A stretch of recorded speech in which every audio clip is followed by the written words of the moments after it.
Hello friends, good morning. My name is Akash. I am a coordinator at Karunyakara Institute of Dalit Knowledge and PhD scholar at Delhi University. Karunyakara Institute of Dalit Knowledge is founded by Dr. Professor Leela Karunyakara sir, and his idea behind this institution to provide an academic space for scholars, doctors and professors who are engaged in the field of Dalit studies. Today, Karunyakara Institute of Dalit Knowledge going to have its 45th lecture, and this lecture is a part of a series that we started on the occasion of Dr. Babasaheb Ambedkar Jayanti. And we are very happy that we almost completed 1 year with continuously having such kind of lectures, academic lectures. And we are thinking to take this opportunity and this institution in future also and continuing with the lectures. So for today's lecture, we have our key speaker and our chairperson is Professor Dr. Leela Karunyakara sir. So I welcome him, and to welcome and introduce him, I take a pleasure to introduce him. So Professor Dr. Leela Karunyakara sir is a former Vice Chancellor and founder of Karunyakara Institute of Dalit Knowledge. He is the author of the book History of Dalit Identity and Modernization of Buddhism. After completing his PhD from JNU, New Delhi, Dr. Karunyakara joined as assistant professor in the School of Ambedkar Studies, Babasaheb Bhimrao Ambedkar University, a central university, Lucknow. He introduced the Dalit history in the MA history program. He was instrumental in introducing 50% reservation for SC/ST students in BBAU. He founded Ambedkar University Dalit Students Union in 2000 and Babasaheb Bhimrao Ambedkar Central University SC/ST Teachers Association in 2006. He joined as director cum professor in the Babasaheb Ambedkar Sidhu Kanun Murmu Dalit and Tribal Center, Mahatma Gandhi Rashtriya Hindi Vishwavidyalaya. He held post of Dean of School of former Vice Chancellor of the university. I welcome Professor Dr. Leela Karunyakara sir, and I request him please deliver his lecture. Now, Professor Karunyakara is going to deliver his lecture on Annihilation of Caste, Ambedkar Text 5, Part 6. Yes, Part 6. Thank you. Thank you, Akash. So, once again, we are meeting to study and understand Ambedkar's work on Annihilation of Caste. As we know very well that this is an undelivered speech written in 1936. We are discussing on this crucial subject of wide interest. Out of all Ambedkar writings, this Annihilation of Caste is regarded as the most important and a core thought of Ambedkar.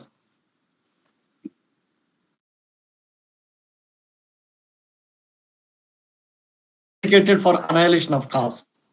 Hence, his which was published by himself in the form of a booklet, that is Annihilation of Caste, on which this is our sixth lecture,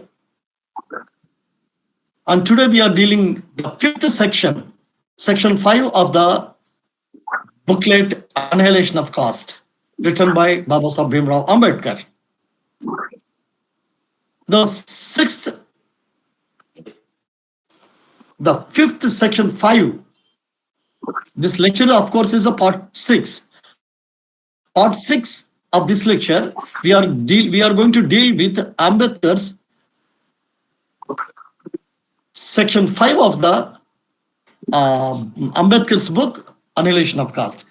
In that section 5, what Ambedkar dealt was whether caste was a race or something different. That is the theme which he dealt in this section 5 of the Annihilation of Caste. In the last lectures, we have dealt many themes Ambedkar picked up in his book Annihilation of Caste. In the lecture 1, we dealt the prologue of the book written by Ambedkar to the book Annihilation of Caste. In the prologue, he talked about anti-caste movement led by non-Dalits. Ambedkar was very clear that you don't want to be part of any movement, even if it is an anti-caste movement. If it is led by non-Dalits, you don't want to be part of that. He would be sympathizing them, those who are working against the caste. But he did not want to be part of any movement, even if it is an anti-caste movement. If it is led by the non-Dalits, you don't want to be part of it. What does it mean? That means that Dalits should have their own movements. In other words, the leadership, Dalits should be not only a followers organization. It means, what does it mean? That means the platform, dayas should be in the hands, under the control of Dalits. The mic should be in the hands of Dalit. That is the meaning of Ambedkar in the prologue, the first part of the lecture, Annihilation of Caste, we have dealt. The topic, whether Dalit should be part of a non-Dalit movement or not. So Ambedkar was very clear that Dalit should not be a part of non-Dalit movement, even if it is against the caste. The second lecture, that is, now we dealt section 2 of the Annihilation of Caste in the second lecture, second part of the Annihilation of Caste lecture. There Ambedkar was, that second section 2 of the Annihilation of Caste, the theme was, the theme which Ambedkar dealt was political reform. So in this section, Ambedkar was very clear that before getting the political power, see, if you want to get the political power, if Dalits want to get a political power, Dalits must have a political movement. Why should Dalits have a political movement? To bring political reform. To bring a political reform, in other words, to become Dalits, a political leaders. To gain the political leadership in India by the Dalits need a political movement. That's the meaning of the political reform. Political reform, any Dalit political party should work for the political reform. What does it mean? It means empowering politically the Dalit community. Empowering politically the Dalit community. That is the object of political reform movement led by Dalits. But Ambedkar says that there is a condition. You want to get the political reform, you can't become a political, you can't get a political empowerment by just starting a political party or by just founding a political movement. Ambedkar was very clear. If you want to have a political power, first you must have a social power. So without social movement, without social reform, without socio-cultural reformation of Dalit society cannot become politically powerful. So Dalit society first priority should be political, social reform. Political reform is, everybody speak about the once you have a political power, the political, politics is the key with which you can open anything. You can solve all the problems. That's a overstatement. Ambedkar was giving that statement in the context of the social reform. This is what in Annihilation of Caste, section 2, Ambedkar was talking about the political power, political reform. How to get it? If you get political reform, political power only by first bringing the political, social reform and social power. So without Dalits involving in social movement, social reform, social empowerment, socio-cultural empowerment, Dalits cannot get a political reform, political power. Then you might ask me, then how could the Bahujan Samaj Party became so successful? It was because of Ambedkar's social reform. Because of Ambedkar's social reform movement, because of Ambedkar's movement, social reform movement that reconstructed socially Dalits, that has given a social value to the Dalit community, that has given social face to the Dalit community. So Ambedkar's social reform movement that made Dalits to become politically conscious and to lead the political movement. That was the reason Bahujan Samaj Party was very successful.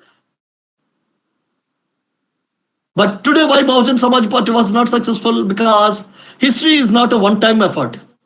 If Ambedkar did a social reform movement and Ambedkar was very successful with his All India Scheduled Caste Federation, that was a political party, Ambedkar's political party. That was very successful. That was more successful than the Bahujan Samaj Party. Ambedkar's own political party, that was All India Dalit Federation. All India Dalit Federation, in other words, Scheduled Caste Federation, it was highly successful political party led by Ambedkar. And why it was so much successful? Because Ambedkar looked at Phule and Gautam Buddha. Because of the Gautam Buddha, Phule, they laid the foundation for the social and cultural reform foundation. The values are there. And impact would be there forever. Buddha's movement, Ashoka movement, Phule's movement, Ambedkar movements, Kanshram Sahib movement, that foundation impact of those movements certainly would be there forever, for longer. But doesn't mean that we have to sit quiet at home. Oh, Ambedkar did everything. Yeah, Manu Kanshram did everything. We know it. Every time you have to. At every point of history, there must be a social movement so that you can get the political power. So there is a connection between the social and political. Directly doing, say, political, it's like, eating a, cooked roti. Suppose cooked means already that you have to eat only. That's a political power. But to prepare the roti, you need to have a wheat powder.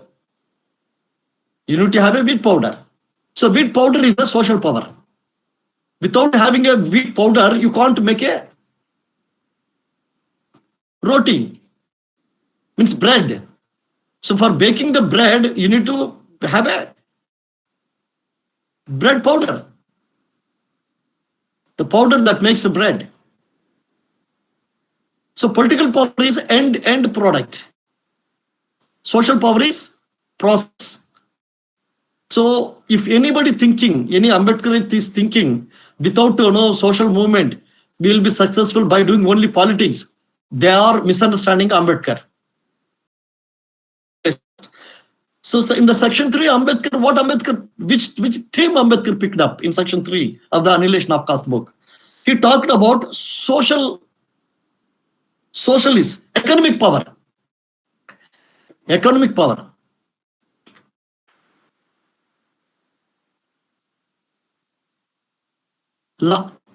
Economic power also, Ambedkar said, you can't gain economic power. Many people think that reservation is only meant for the economic power.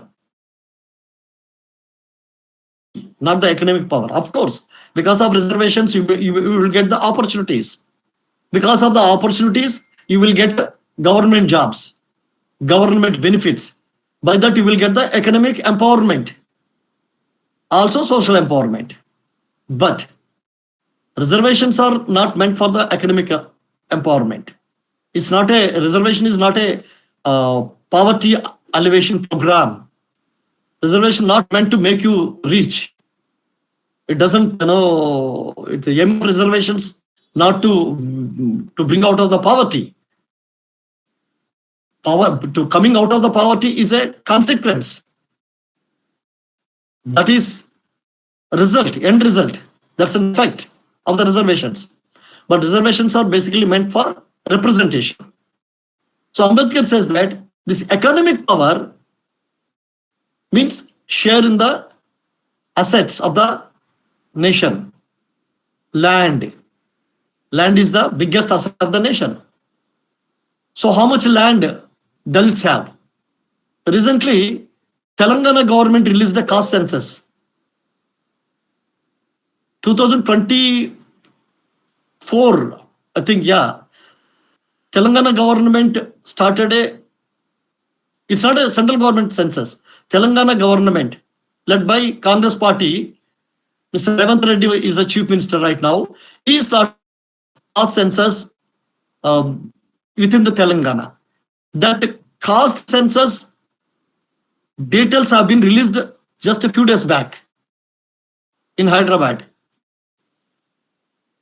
Very interestingly, in that caste census in Telangana, Chamar community of the Telangana is the highest population, more than 10%.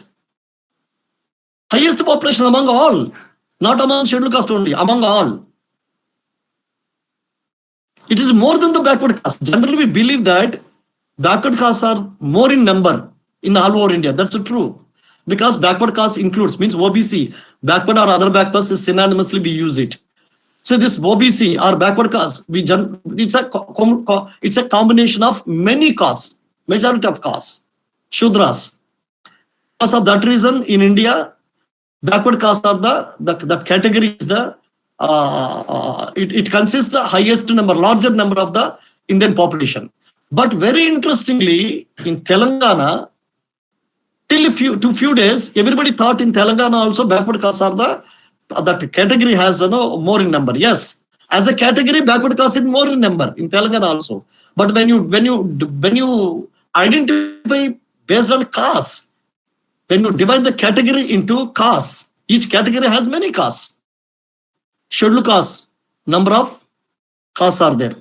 Mala, Madiga, many, really, within the scheduled castes.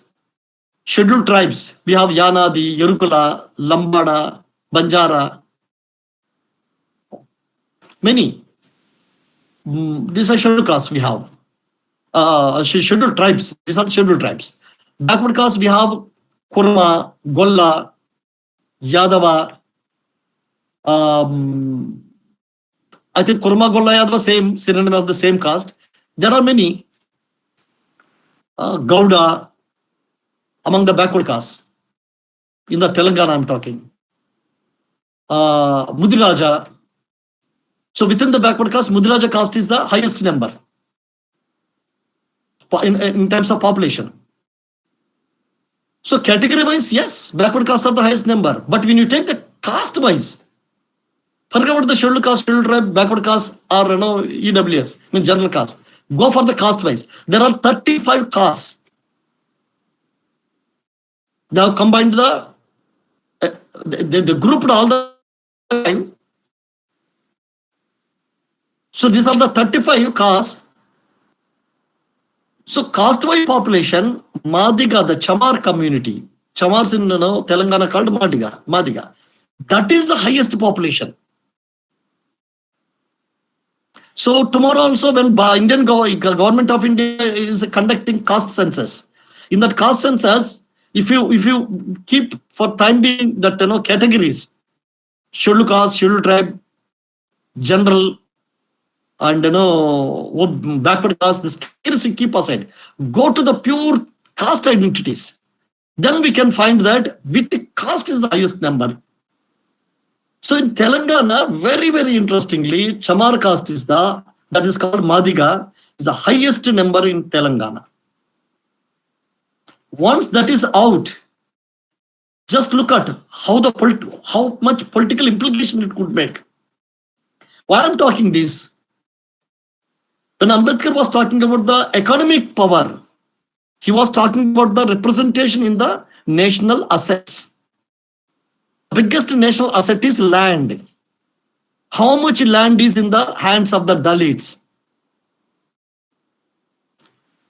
Telangana, Madiga, the Chamar community, Madiga Dalit, Chamar Dalit, don't use ever only caste name. Use the caste name along with the race name. Whenever you say Chamar, say Chamar Dalit. Whenever you say Mahar, you say Mahar Dalit. Because of that, what happens? All your caste will be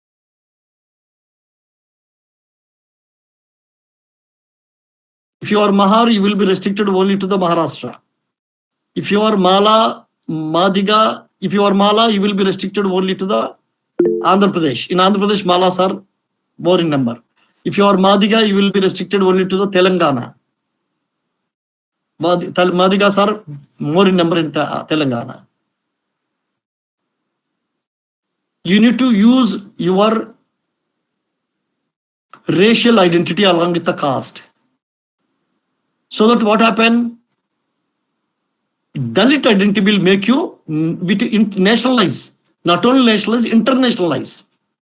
As long as your caste is nationalized and internationalized, how do otherwise you will be a local. Being a Chamar, you are a localite. Just within your borders are within the Maharashtra. Being a Mahar, being a Mahar, your border will be within the Maharashtra only. Being a Chamar, mostly your border will be in Uttar Pradesh only. So, but when you say you are Chamar Dalit or Mahar Dalit, Bangi Dalit, what will happen?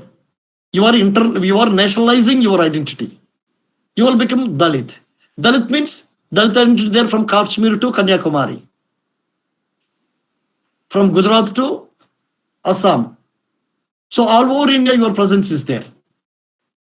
Mahar can come to the Tamil Nadu and say that he is a Dalit, but Mahar is not there in Tamil Nadu.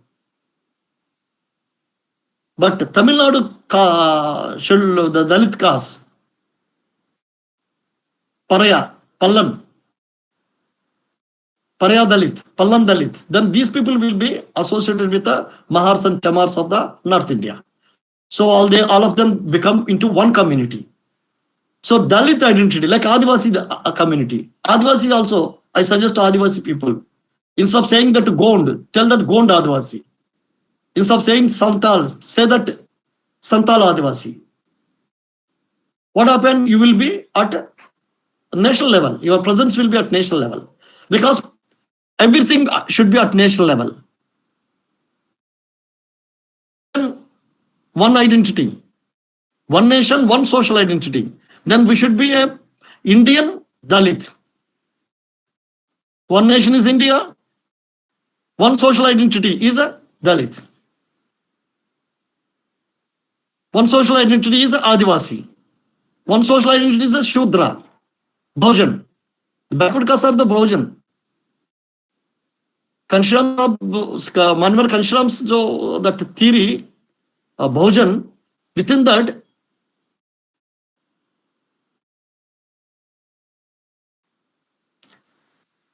so what I'm suggesting that racial identity is very important along with the caste. If you don't want to leave your caste, so caste can be annihilated. In fact, for the period of time, when the Dalit identity become more stronger than the caste identity, then Chamar Dalit, Mahar Dalit, Chamar Dalit, Mahar Dalit, Mala Dalit, Madiga Dalit, Bangi Dalit,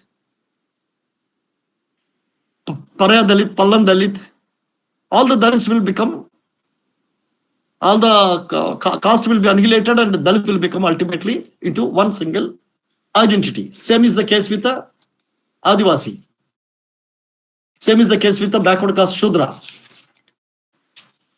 So when Ambedkar was talking about the economic power, Ambedkar was talking about what is the representation in the land. How much land? So why I'm talking about Madigas, the Chamars of the Telangana, the caste census says that out among all castes, Madigas population is the largest in number. More than 10% of the Telangana population belong to the Madiga community. That's the Chamar community of the Telangana. But what is their percentage of land holding? Very less. Very less. But only their number is the more. Just because if you have a more number, you have a larger population, where it would be useful.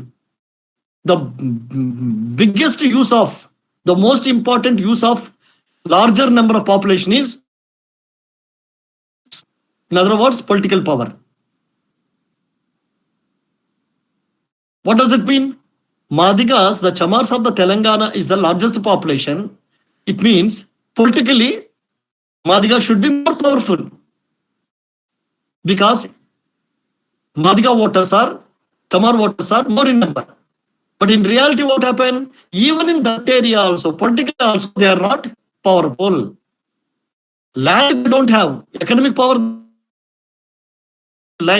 and religious division, caste division, that subcaste division. What Madiga is supposed to do? They should have a consciousness of Dalit. The Madigas should identify themselves with the Dalit identity. So Madiga Dalit means like Chamar Dalit. That makes them, because Dalit, when you say yourself a Dalit, means you are socially becoming very powerful at the national level. Then you will be politically strong.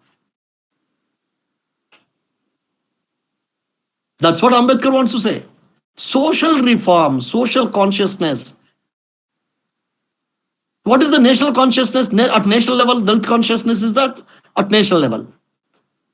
So as long as the Madigas of Tamil Nadu, the Chamars of Tamil Nadu translate their identity or identify their identity, the caste identity with a Dalit racial identity, they cannot become a political force, strong political force. Otherwise, they have to serve different political parties led by non-Dalits. Congress party led by the Reddys, and there is a one party, there is a Telangana Rashtra Samiti. She led by the Velamas. Velamas having 1%, but they are the leaders of the, they are the leaders of the Telangana, political leaders, and their population 1%. Look at it. Reddys are something like that, 2 or 3%, something like that.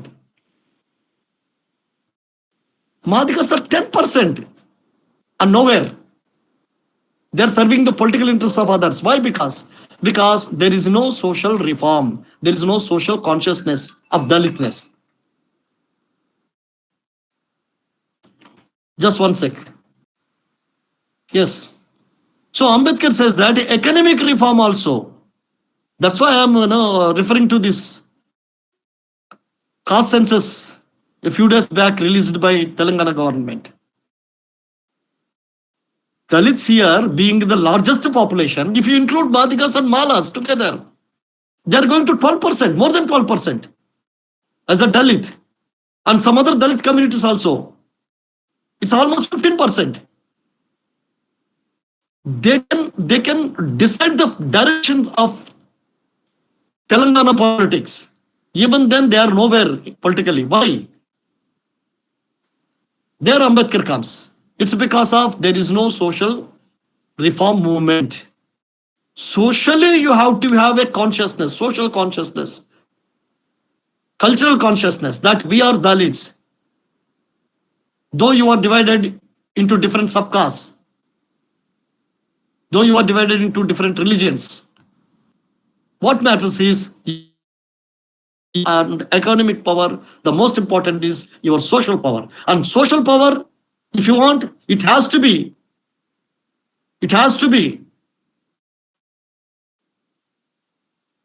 only at the national level. Then you have to translate your local social power into national social power. That could happen only by associating yourself with a Dalit identity at national level. If Madiga leaders and Mala leaders of South India, Andhra Pradesh and Telangana listening to my speech, they must understand that they must use, if they don't want to live, because this Mala Madiga movement that has changed the even Dalit reservation at India level. Now today, Supreme Court gave a direction that Madiga should and Mala should have different reservation as per their population. Fine, no problem. Majority Madhyakas in Telangana, majority Malas in Andhra Pradesh. There won't be any difficulty. So they will be getting their reservation according to their population, which is going to happen at national level also, central government level also. It's going to happen in UP. It's going to happen in Maharashtra also. The process is already set. So now here, that is not the issue. But socially, what you are, you should be a Madhya Dalit, Mala Dalit, Chamar Dalit, Mahar Dalit. Right? So this is the issue Ambedkar talked about dealing in section 2 and 3. Political reform and social reform, where political reform and economic reform, where Ambedkar said very clearly that without having the social movement, social reform is the precondition to get the political and economic reforms, political and economic empowerment. Now coming to the today's section 5, where Ambedkar dealt the theme race. Does caste race or not? I'm building a new theory, caste race theory. Of course, I'm not going to discuss about that concept today here. The theory, caste race theory. I'm not going to discuss here. However, restricting myself to the Ambedkar. In Dalits, darks in South Indian Dalits should marry each other. This is my proposal. I also married, not because of fair skin, because I want to bring a Dalit unity from South and North. Like Akbar married Rajput women, that's a political marriage. My marriage is social marriage. I want to bring a social consciousness. Ambedkar said that bring social unity. So I tried in that way. I married a Chamar Dalit from UP. I belong to Mala Dalit from Andhra Pradesh. So that kind of marriages should happen within the Dalit community. So Ambedkar clearly says that caste is not a biological race. It's very clear. So don't say that racial purity a caste maintains. Some people argue that caste maintains the racial purity. That's why Brahmins should marry only Brahmins. No. If caste is a biological race, then there are no pure races at all in India. When there is no purity in the blood, the argument is useless. There is no utility. All races, all castes is a mixed one. Hence, caste has no social utility. So Ambedkar very clearly says that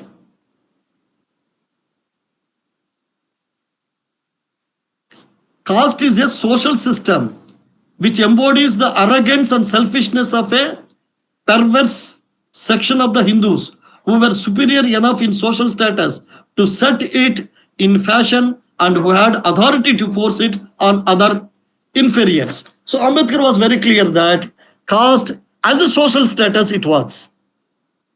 Otherwise nothing. That's why Ambedkar said caste is a notion. Caste works just as a social status. We have to break this notion of higher or lower caste status. Very unfortunately, we fail to find the alternative vocabulary to replace the terms like high caste, upper caste.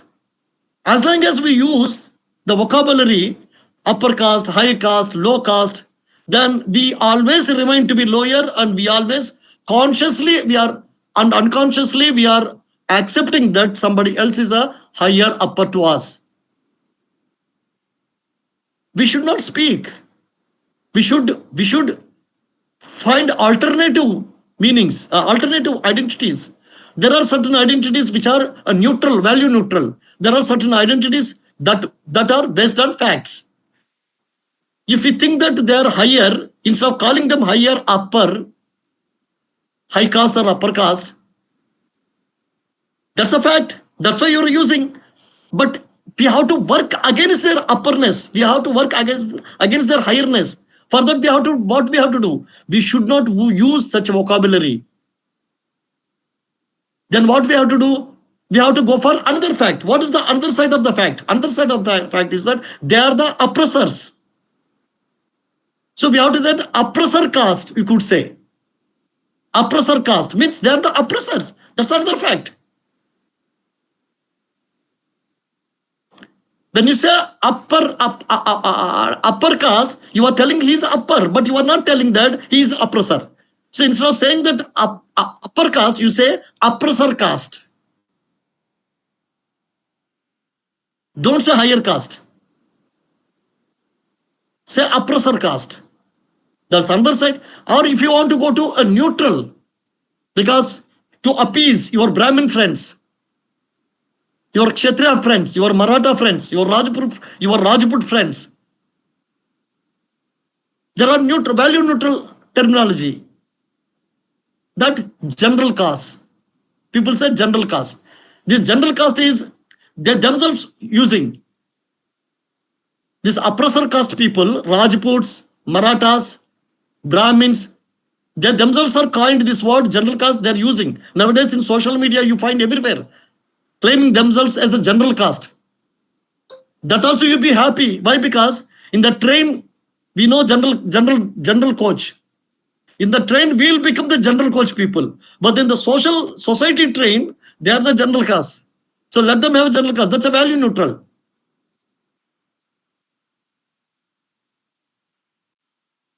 But when you want to construct a narrative that deconstruct the upper status of certain communities, you should use vocabulary, the identity that deconstructs the upperness of the Brahmin, Kshatriya, Vaishya people. So what should be the vocabulary? Oppressor caste. Use the term oppressor caste. Don't use the term upper caste. In your writings, in your talking, politicians, don't take politicians very seriously when they engage with the social sciences. Why? Because politicians are not a social scientist. The political party which has no wing, no space for the social scientists, that political party is a failed political party. Because politics is a 24 hours work. Politicians have not knowledge, deep knowledge about the social sciences. So Bahujan Samaj Party should have social scientist wing. Republican Party of India should have social scientist wing. Vanchita Aghadi of Prakash Ambedkar's party should have social scientist wing. Without engaging the politicians with the social scientists, particularly from the Dalit community, the political party is directionless.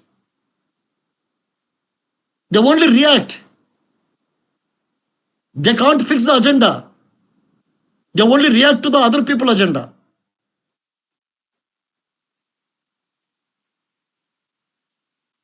Since no political party, particularly Dalit political parties, particularly see how shameful it is. Not a single Dalit political party has a separate wing for the educated people. Bahujan Samaj Party doesn't have. It's a shame.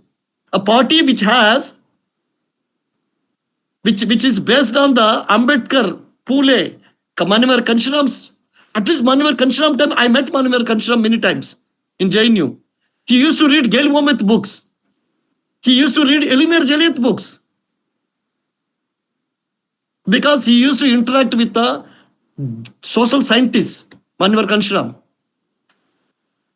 The Bahujan Samaj Party, if it wants a future, it should have a wing, separate space in the party, social scientists. And topmost leadership should be in constant touch with the social scientists for the intellectual direction. Look at the Congress party, it has a space for the social scientists. Look at the BJP, it has a space for the social scientists. RSS does Everything with the social scientists, their own social scientists. If you are interested in tomorrow election, you can have a political party. But if you are interested in changing the direction of the India in favor of Dalits, then you must have a social wing. That's what I'm telling you. Political party should not be not necessarily a social movement, but you should have a social wing. And parallel social movement you should support. Bahujan Samaj Party, RPI, Vanchita Gadi, these kind of Dalit political parties should have a parallel social reform movements. Otherwise, these political parties are, I'm telling you, according to Ambedkar, these political parties are going to gain nothing. It's a waste of time if any Dalit are using their time and energy in these political parties. Without social reform, no political power.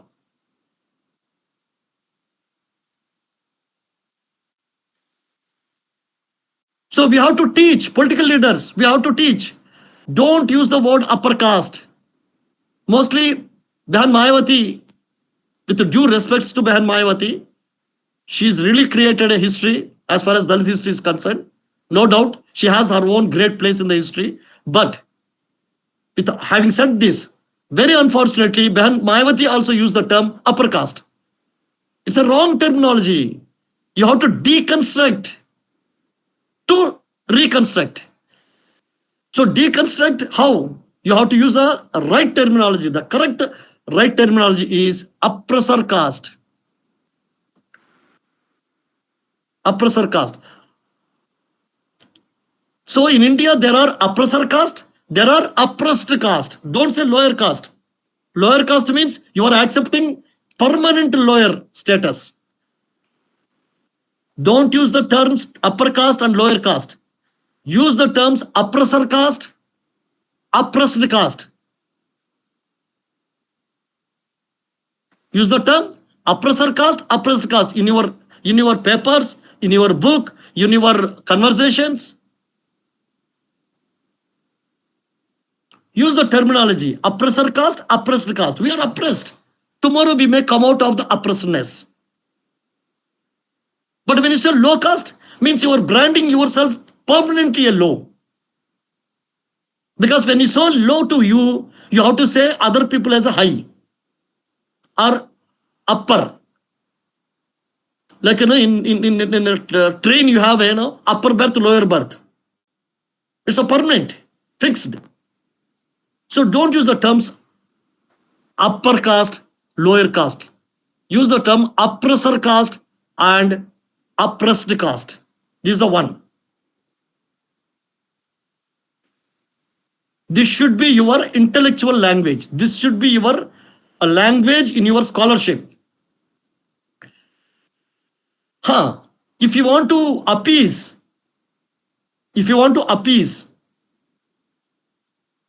your friends from Brahmin, Kshatriya, Vaishya communities, you can say general caste. That's a neutral. Right? So with these few words, I'll take leave.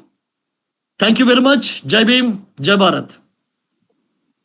Thank you, sir. Thank you, sir, for delivering sixth part of today's lecture. This lecture is also and very important to defining the terms which we have to use in our social and academic life.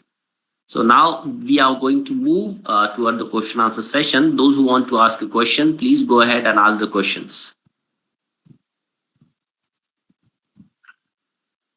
So I'm seeing no one is asking the question but I have too much questions for today's lecture. So I'll start. So one thing, sir, I want to ask you about the identity. Wait, Akash.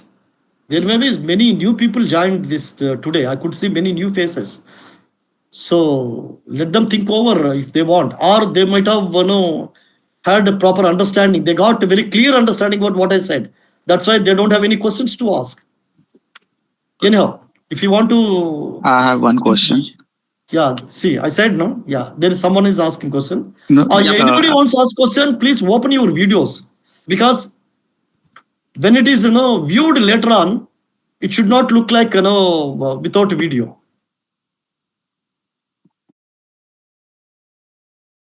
Yes, Nagarjuna Vadekar. Yeah, please introduce yourself and open your video. You could ask question.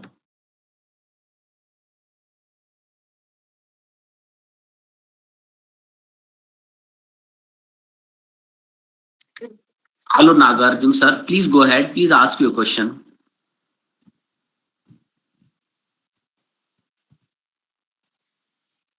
Nagarjuna sir. So might be there is a issue with his network or something. So we'll move. If there is someone else, please go and ask the question. Okay, you start it. You said that you have many questions to ask. Yeah. So the first thing I want to ask a question related to the terminology which you gave us, oppressors. But earlier when we are discussing with you, you give us a terminology of non-backwards. So because of that, I'm continuously using that terminology in most of my talks and even in social terms and even academics. So that's the one question. So now we need to be shifted towards it on over the non-backwards for oppressors. And the other question, when you tell about the census No, of Telangana. let me answer your first question. Okay, sir. Okay. Yeah.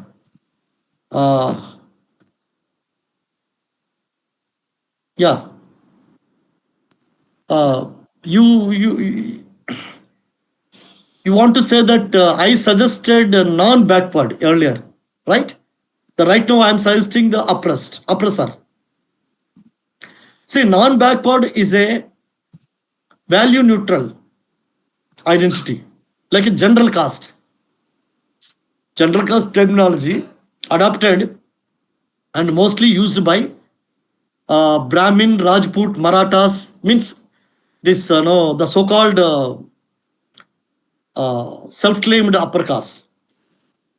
So that's a general caste means it's just it's just given, it gives an identity that they are different from others, but it doesn't say that what they are. It doesn't say that they are the higher or they are the oppressor. It doesn't stay. It doesn't states any status. It just given an identity that they are different from others. They are the general. Other there are some people called non-general. That's the meaning of the general caste. When I say non-Brahmin, also same.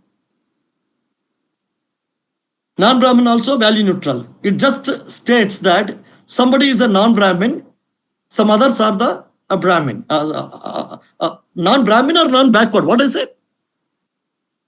So you said non-backwards. A non-backward. So when you say non-backward means some other people are there as backward. Right? So that also gives a status, a backwardness, which is never going to happen. See, one a person say backward in terms of reservation. If see, the ultimate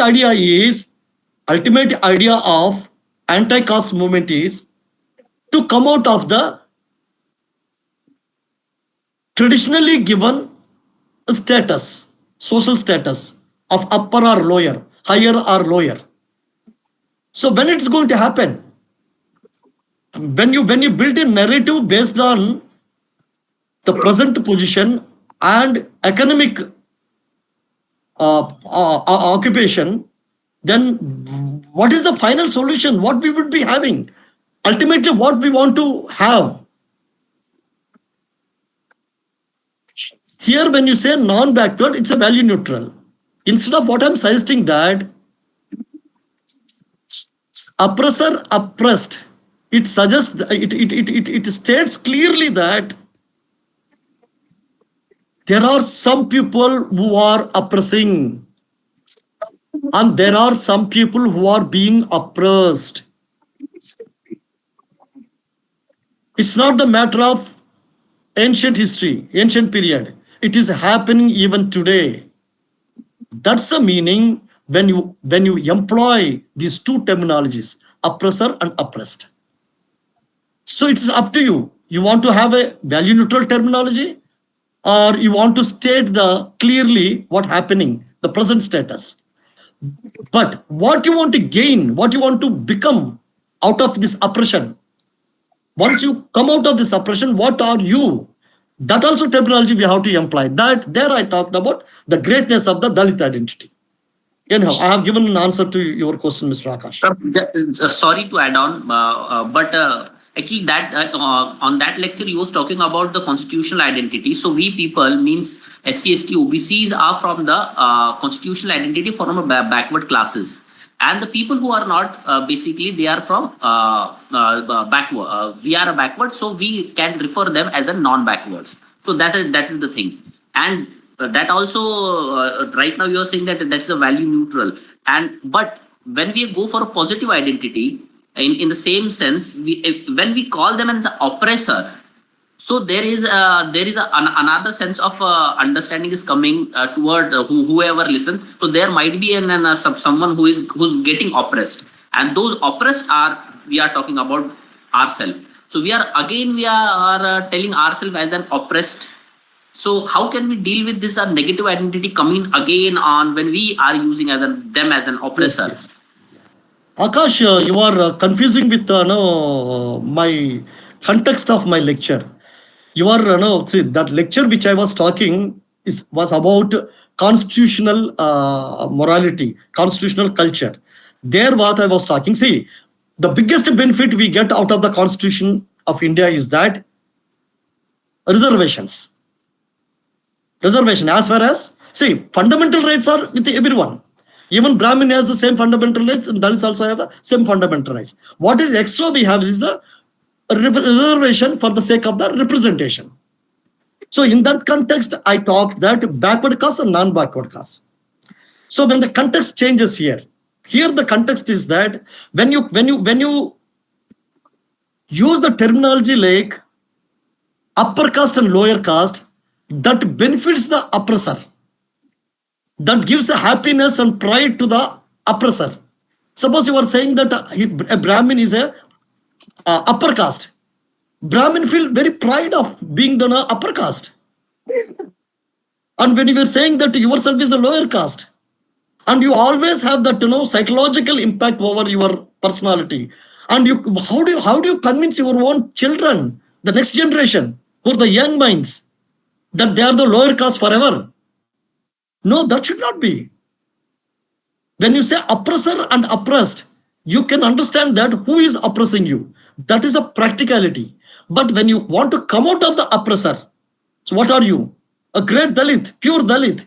If you see, you have to take a pride of your social identity without constructing what is being right now and what we want to be in future. These two things we have to imply.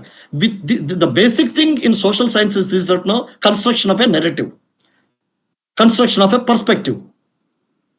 Ambedkar employed vocabulary as a soldiers. That's why language is very important. Why many people oppose the English language? Because English language has such a liberative vocabulary, which you don't have in Hindi or Marathi or Sanskrit, Telugu. You don't have, because these languages are basically constructed by the Brahmins. So among these languages, these native languages, you have to create a separate vocabulary. You have to search for it. Dalit is one such identity. But what happened? In the Sanskrit, Hindi, Marathi, they have given a negative definition to Dalit. That's why I'm not taking the Dalit as a Sanskrit word. I'm put forward the argument that Dalit is a Jewish word. What I'm trying to say that language is a powerful instrument for the construction of a society. What is language? It's a combination of vocabulary. And in English language, you have a liberative vocabulary, because English is a product of world history.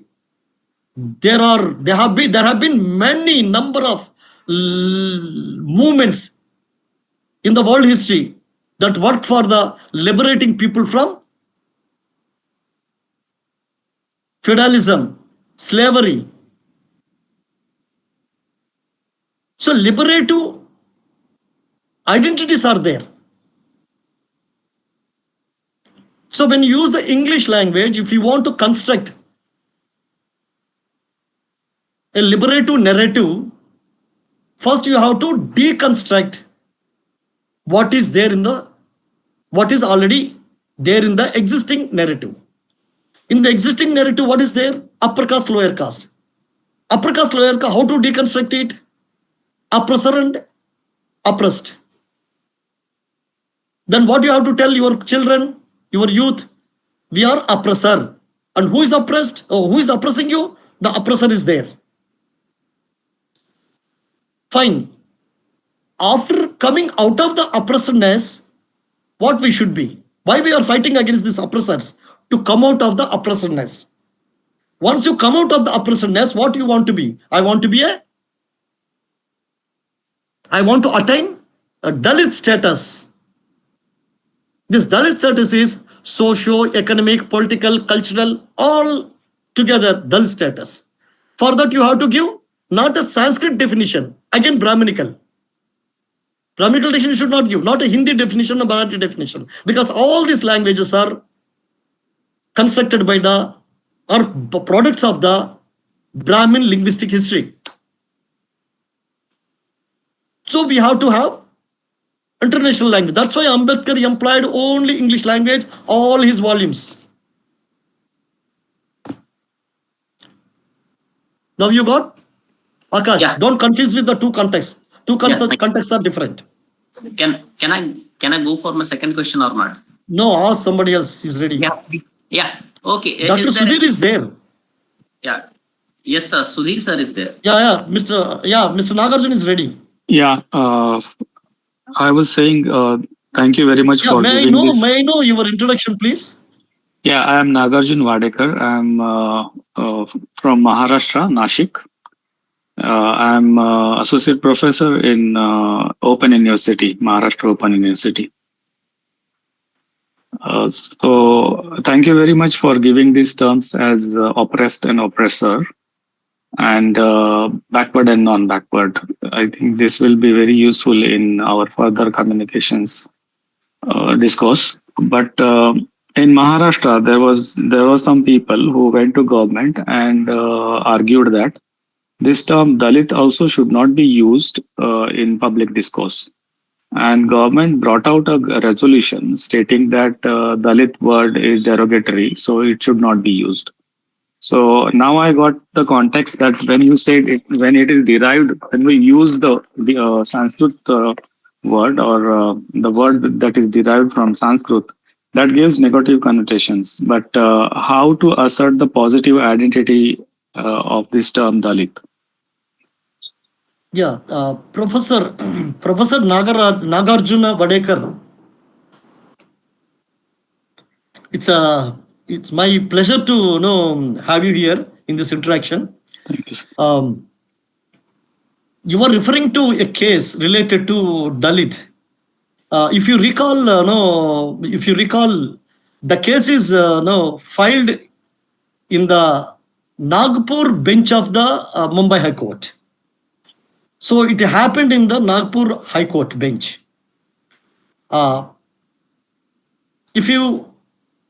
My suggestion is that if you go through the petition filed by the people who don't want to Dalit word and a counter petition, you could understand that what are the arguments that counter petition made. To make it briefly, actually this is entirely different lecture since you are new to our lectures.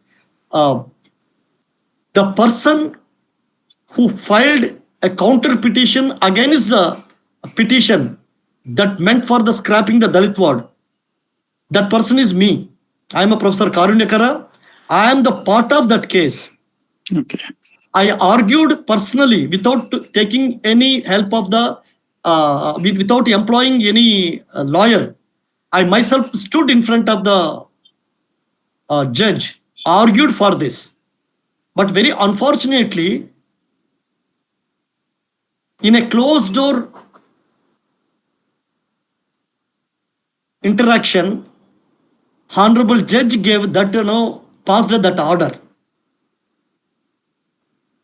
without giving me opportunity to me. However, in that order, honorable judge mentioned that I could question that order anytime. That liberty as given in that order. And coming back to that order, actually that order doesn't ban the Dalit word. It is a creation of the media. See, if you keenly observe the news reports of that particular order, you understand that majority of the non-Dalit news portals, they celebrated the ban on Dalit.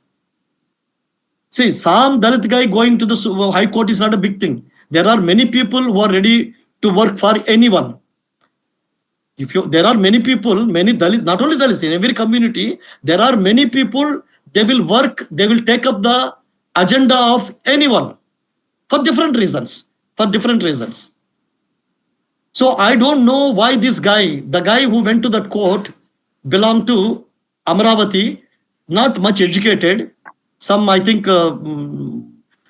maybe he's employed in some lower level, small level job. I don't know how he is not well educated, but not highly literate. It's not that any high professor, some Nagpur University professor of Ambedkar studies, it's not that he went to the court. That's what I'm telling you. Whenever intellectuals are not directing a society, society is doomed to fail. See, today one illiterate guy, not much educated, he went to the court, and that has become a big news. And the non-Dalits built an ecosystem against the Dalit identity, and they have given a lot of publicity to that. And many people, even you see, unfortunately, the educated people like you, who is in the academics, also under impression that there is a ban on it. No, it's not a ban. The order never banned it. It is a creation by the media. Order simply suggested to the government to consider it. And for your kind information, there are some RSS people behind all this story. I was the one because I teach Dalit and tribal studies in Mahatma Gandhi University, Varda. Which is just 70 kilometers near to the Nagpur.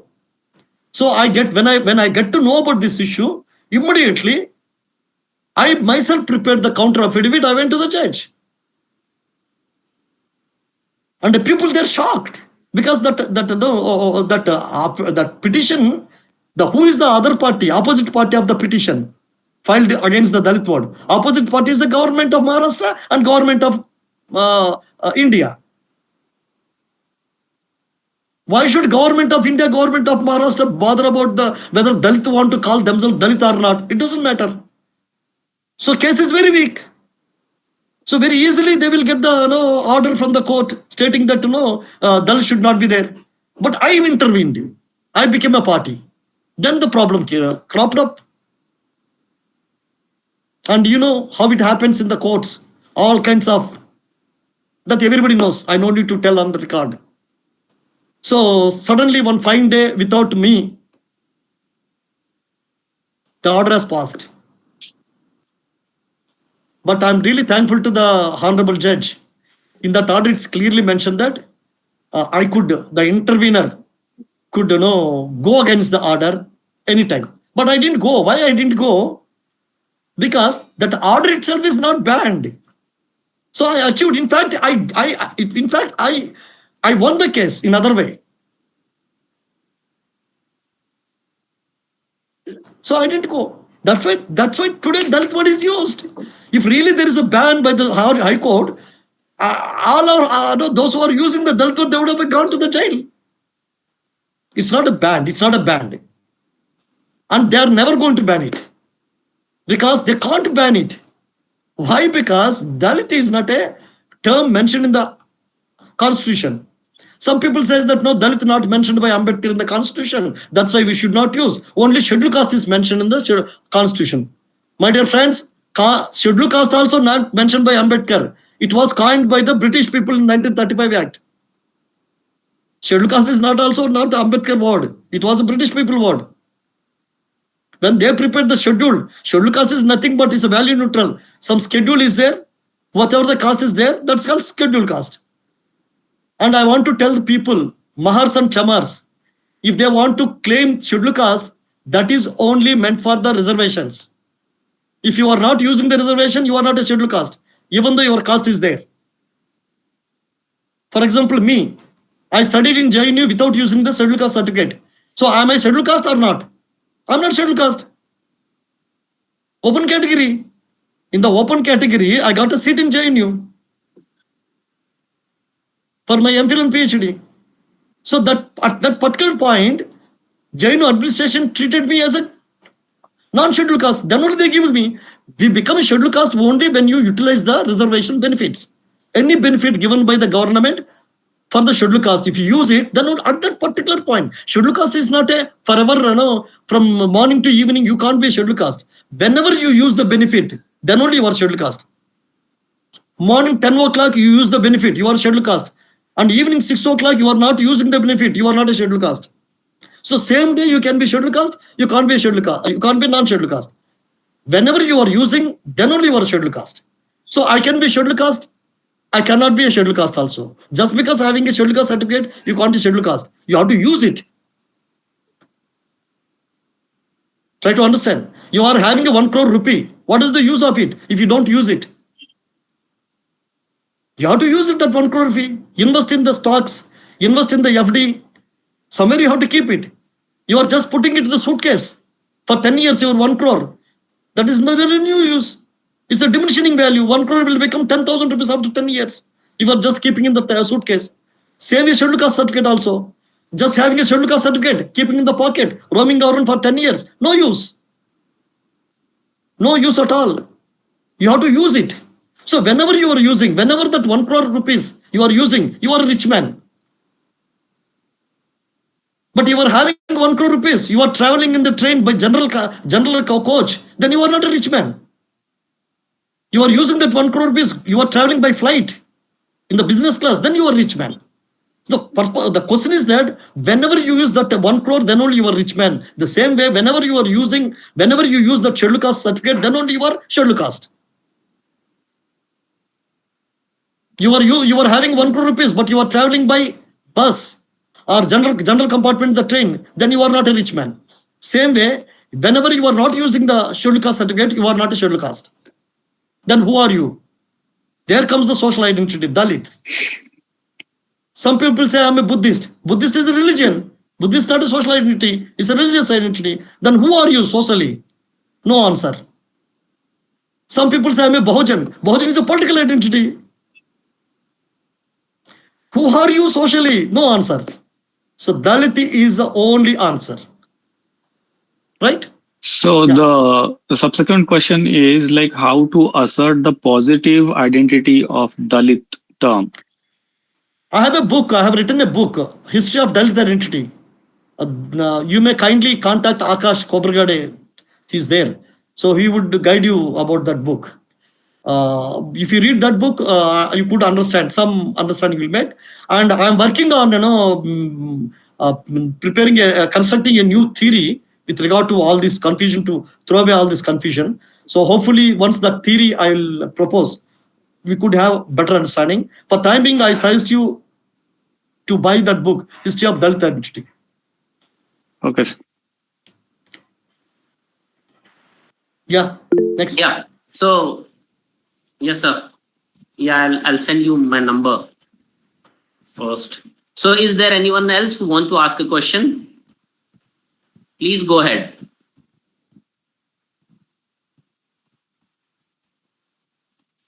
Okay, Akash, you go on. Yeah. Nagarjun Vadekar, sir, I send my number to. Yeah, I got it. Thank you. Please have a screenshot of it, or you write it so I can move on. Okay.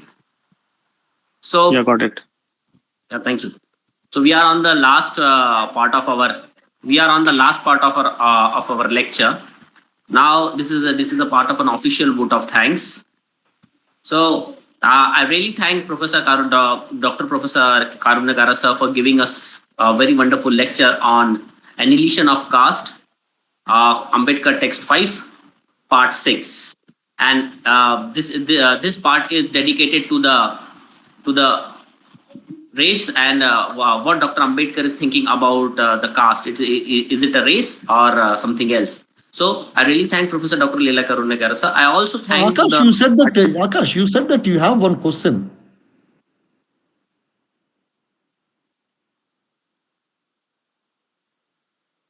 Yes, I have a one question. So the question is related to the Vallama 1% population you talked about. What? The Telangana caste census you mentioned. And you talked about the Velamma have a 1%. Yeah. It's around 1% only. 1%, and they are politically very engaged and politically very powerful. Yes. A friend from he's my junior, and though he has a 10% population and he was earlier working in the BSP, but whenever I'm talking with him, he's talking about more on economic things. That the Telangana politics need to be an economically sound. Those people who are economically sound can do a politics in Telangana. So first thing is, and what lecture you are talking about, that we have to be an cultural and politically strong. We have to be a social movement. So these two things are coming in my mind. Is really Velamma is economically powerful or they are cultural and socially powerful? How can we see this Velamma 1% population are dominating the Telangana politics? See, for your kind information, as far as dominance of assets is concerned, land comes first. You know which community has the largest land in Telangana? It is the Banjara scheduled tribe community. Largest land holding. The community is the Banjara scheduled tribe community. But that land is useless. Why? Because that land lies mostly in forest area, hills. Neither that is useful for the agriculture products for making the agriculture products nor for real estate purpose. Only land surrounding nearby towns, cities, they have the real estate, the growth in terms of real estate value. Now, as far as Velamas concerns, yes, Velamas are called Dora community. Dora means the landlord. So they are the intermediary kings in the medieval period, during medieval period. It is their dominance for centuries over all the people in Telangana, not Reddys, it's a Velamas. But this very community migrated from Andhra Pradesh, eastern Andhra Pradesh, nearby Srikakulam, Orissa bordering. So that's why this community, since it's being a migratory community from Andhra Pradesh, eastern Andhra Pradesh to the Telangana, it is a very minuscule community here. But however, their history, their legacy of dominance, that made them to have a political party and to dominate others in the modern times also. Of course, they are economically dominant community, no doubt. But the question is that in modern politics, what matters is vote. What doesn't matter is whether you are a wealthy person or not. What matters is if wealth matters, then kings, rich people. The king is the Kshatriya is a king, Velama kings, because land matters, wealth matters for ruling. But in democracy, wealth doesn't matter. I'm not talking about the elections. Wealth doesn't matter when it comes to voting. Why Dalits, even after having the largest population in Telangana, Madiga, Mala, really all the put together, Dalits are the largest population in Telangana. Even then, their representation restricted to only reserved seats, and they have to beg for the ministerial positions, and they don't have a dominant ministerial positions, whichever party is ruling. They are always at the receiving end, second fiddle for the politics. Why? Why it is so? Because in democracy, what matters is the number of votes. What matters the number of vote? Dalits also having the single vote, and Velamas also having a single vote. Reddis also having the single vote. But why Dalits are nowhere? For your kind information, after Mahadiga, you know which community is the largest community? Sheikh Muslim. Not all the Muslims. Within the Muslims also there are Sheikh Muslims. That community is the second largest population. Look at the Muslims, they have a political party. They have a political party. Asabuddin Owaisi political party is there. I don't know whether he belongs to Sheikh Muslim or not, but Muslim, as a Muslim community they have, it is there. But Dalits have no political party. BSP is not a strong party here. Bahujan Samaj Party is not a strong party. RPA is not a strong party. Vanchit Aghadi is not a strong party. Nor Dalits have no localized political party.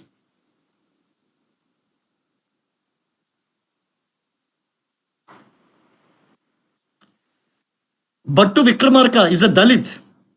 He is a deputy chief minister of Telangana right now in Congress party. Congress party government is there right now. Telangana 2026. Bhattu Vikramarka. He is a deputy chief minister from Dalit community. I don't know whether it's a Mala or Madhika, but after this census, naturally, Madhika will be the only deputy CM. Whichever party comes. So Praveen is there, that IPS officer, Praveen. He was a chief of Bahujan Samaj Party earlier. Right now he is in the Velama People Party, that Telangana Rashtra Samiti or BRS, Bharatiya Rashtra Samiti something. Yeah. So what do you say, Praveen? BRS, sir, BRS. BRS. What's the full name of the Praveen? This RS Praveen Kumar, sir. RS Praveen Kumar. He is a Madhiga. He's a Madhiga. Madhiga Dalit. He's a Madhiga Dalit. I hope that when TRS will become, BRS will become, if it forms a government in Telangana, I wish that this Mr. RS Praveen Kumar, he should become at least deputy chief minister. Though 1% Velamas, they will become chief minister. At least Madhiga should, for time being, should become. I hope that he will become deputy CM. Why? Because Congress party has given deputy CM post to Bhattu Vikramarka. He's a Dalit. So let's hope this caste census is going to benefit us. Right? Yeah. We'll go for the vote of thanks. Thank you, sir. Thank you, sir. With the permission of the chair, we are going to move to the vote of thanks. I really thank Professor Dr. Karunyakara, sir, to delivering a very important and academic lecture that tells us about the annihilation of caste, the aspects of race and caste. And the other important thing, he also mentioned about the identities that what we have to use in the social and academic terms. I really thank Professor Karunyakara, sir, for that. Also, I thank to the participant who attended today's lecture, and they are very engaging, and their role are very important for all of us to spreading and being a part of this institute. Also, I thank to the coordinator of Karunyakara Institute of Dalit Knowledge. I really thank Dr. Sukeshni Thorat, Dr. Darshana Meshram, Dr. Smita Bhagat, Mr. Shreyat, Mr. Shashikant Bharti, and Mr. Vijay Kumpare for always be as a backbone for this institution. I really thank all of it, all of those, and I also suggest you to please, those who missed anything in the lecture, please go and check our Dalit Knowledge YouTube channel. All the earlier lectures and the upcoming lecture and today's lecture are going to be uploaded on it. And I really hope you are going to enjoy the next part of this lecture, and we'll be having on next Saturday. Thank you. Bye bye. Take care to all. Jai Hind.